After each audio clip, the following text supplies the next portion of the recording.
Hey everybody, thanks for tuning in. You're rocking with Lola, and as always, click like, subscribe, share this video, tell me what you think. And I want to come to you guys today because recently I've came under a lot of scrutiny behind my opinion about the Cyntoia Brown case. If you guys don't know about it, please look it up. I won't bother you with the details of the past. But to make a long story short, I did not find this individual innocent of her crime. Despite her racial background, her demographic background, her statements, even her current statements that she had been a changed person. I found all of it to be a lie, and I know that there's more to the story than what was actually brought out, but you know, we're only working with what we're working with. So this is the issue that I felt was, you know, the reason why I didn't believe her. Now, she could be innocent, but I think there's more evidence to the contrary. But my issue was that the punishment didn't fit the crime.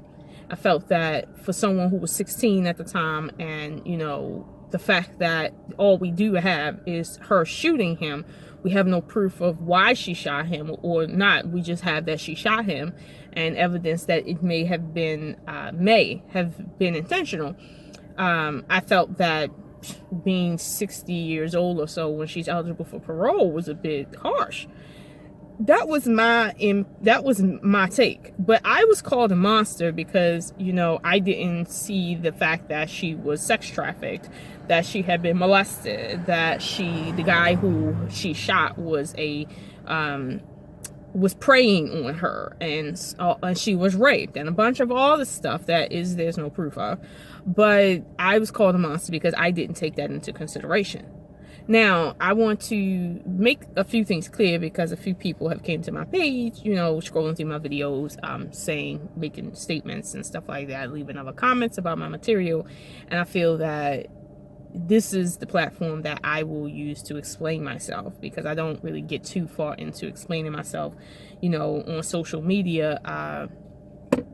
You know, there was a lot of people that were stating a lot of facts, you know, but that wasn't the, you know, going rate. So I will state them here so it can forever be known.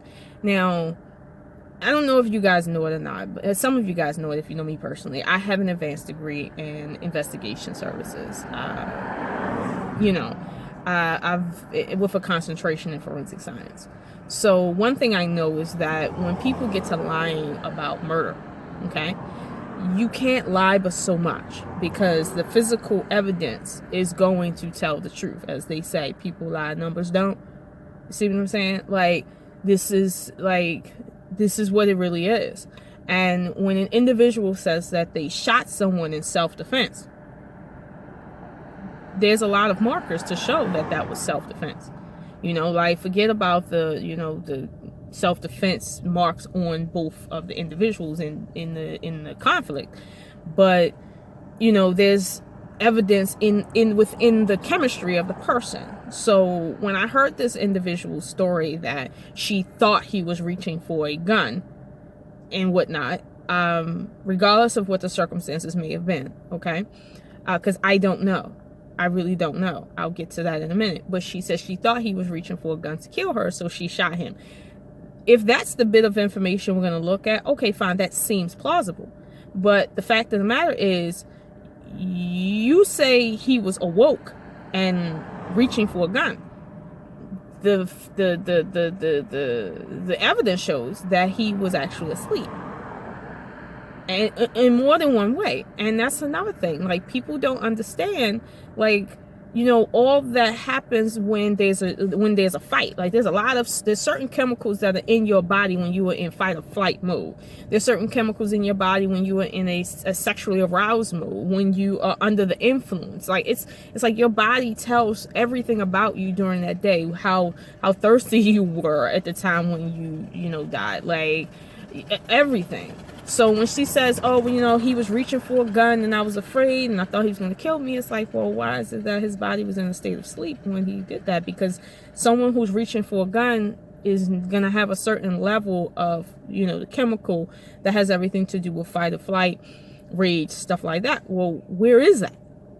So here you're telling us that, but the evidence shows otherwise. And this is what played a major part in the reason why I said I did not believe her story. I don't care about the fact what she went through when she was a child, whatever the case may be. I'm not judging that.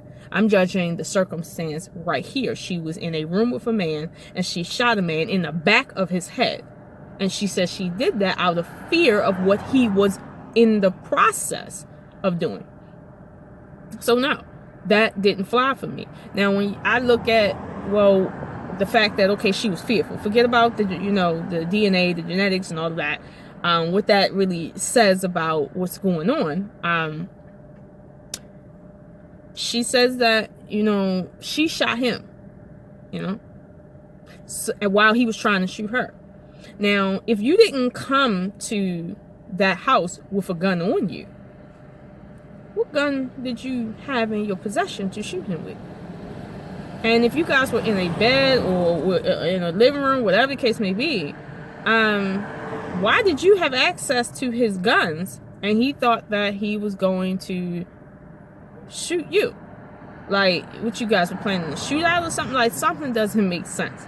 And the fact that you shot him in the back of the head means that he turned his back to you, if he was awoke. You understand? I don't know. Most men don't turn their backs to people with guns in their hand. But they don't, unless they're running. And this man didn't have any clothes on. So it's like, who was he running from? Obviously, it was a relaxed circumstance. So if he, turned his back to you, it's because he didn't feel that, like he felt like he could do that, even if he was reaching for a gun. But somehow the gun was in your hand. So that tells me you knew where his gun was at prior to whatever the case was. Now, she did admit that he showed her his gun collection, okay? And she felt that he was intimidating her or whatever the case may be. So that's how maybe she knew, okay, he had a gun. But the thing about it is, showing someone your gun collection and giving them access to it, and then it turning into a circumstance in which they have your gun in their hand, and then they shoot you with it. It's like, what were you guys arguing about? Now we get to this real circumstance that she said, basically, in a nutshell, she was paid to have sex with him and she didn't want to have sex with him. And he got aggressive and grabbed her vagina or something like that. And she didn't want to have sex with him. And I'm like, I get it. You said no, I guess. You're saying you said no. But in the circumstance, you are committing a crime in and of itself. And I don't know. There's no real rules on how to conduct yourself with a prostitute. I just don't see it. Now, if someone paid you and you're at their house and they realize that you're scamming them and you're not there to do what you told them to do, frankly speaking, I have no reason to think that you're a prostitute. I have every reason to think that you are scamming like you're a prostitute just to get in someone's house. And remember, we have plenty cases of couples posing as pimp and prostitute, when in reality there's no pimping or prostituting going on. They're just getting into someone's house and having access that they otherwise wouldn't have, robbing them and then killing them often. So, I at some point throughout the whole thing, I didn't believe that she was prostituting. I'm like, I don't see you as no prostitute. I see how you look as a 16-year-old. I'm looking at the footage. I'm like, yeah, you just don't look like somebody that is very seasoned in prostitution. Because first thing you understand is that you could die out there. And if you've done this before, you understand how dangerous it is. So one thing you're not going to do is go out way up in the sticks with somebody you don't know and then decide what you ain't going to do after you done took their money. Like, maybe if, this was like a street corner thing, you could jump out, if you don't want to do what you, do to do. But yeah, no, it's not, that's not how it works. Again, like, I grew up around prostitutes, like, I know what it is. It's something didn't smell right about that. And too often people are just looking at the circumstances. They're not looking at exactly what happened, So that's what's happening. Now, one key thing that did strike me is that during the trial, her attorneys seemed to wanted her to look a certain way. So she wore her hair in these 2 large ponytails that looked like she was like 6 years old. And I'm sitting here and I'm like, all of this happened because you were committing a crime. You were prostituting yourself. And no one had a gun up against your head. And you were prostituting yourself. You say you had a pimp. Okay. Maybe you did have a pimp. But he's not here. Okay? And we don't have no proof that this was a pimp circumstance. But somehow you want us to believe that you were walking around prostituting yourself looking like you're all of 12 years old. Okay? And a 40-something-year-old man stops you and he, wants to have sex with you. And that was the thing. They were saying that this guy preyed on her. And I'm like, most prostitutes look like grown women. I don't care how old they are or how young they are. They look like grown freaking women. And the fact that you want me to believe that this is how you look on a daily basis, and this guy seen a child on the corner and got aroused and then, selling herself. And then he went like, no. Like, you can look up any footage on prostitution and you can see to even be a prostitute, you have to look a certain way. Me right now, I couldn't go in the corner like this and just stand there and think I'm going to get anyone to stop for me. Like, even if I was on a prostitution corner, people are going to be looking like, who is that? Why is she on this corner? Is she a prostitute? Yeah. Like, they're going to have to really ask me, like, you selling something? So it's like, I didn't like that. That to me was very disingenuous. And I felt like you're trying to persuade me when in reality, I know better. So, that to me was like, yeah, no, I'm not believing anything you got to say. Then they didn't want her to testify on her own behalf because they felt that she would bias the jury. Now, I agree. They shouldn't have let her testify because when I heard her own words, she was on the phone or something. She was talking to somebody, a reporter or whatever the case may be at the time. She had literally said, something about, I don't care. I executed him. And I'm sitting here like, you executed him. Because she did execute him. Like, he was shot execution style. Now, I don't know how close the gun was to his head. But I know that if it was, like, really close, this ain't her first time doing this, okay? This just ain't her first time. As a child, you're in there, maybe you might be trying to make money, you don't really know how this goes, and you're just afraid, and you shoot. To be that on point in the back of someone's head, like, this isn't your first time. So I want to know, why did you pick today to do this way? Why did you pick today to, report this?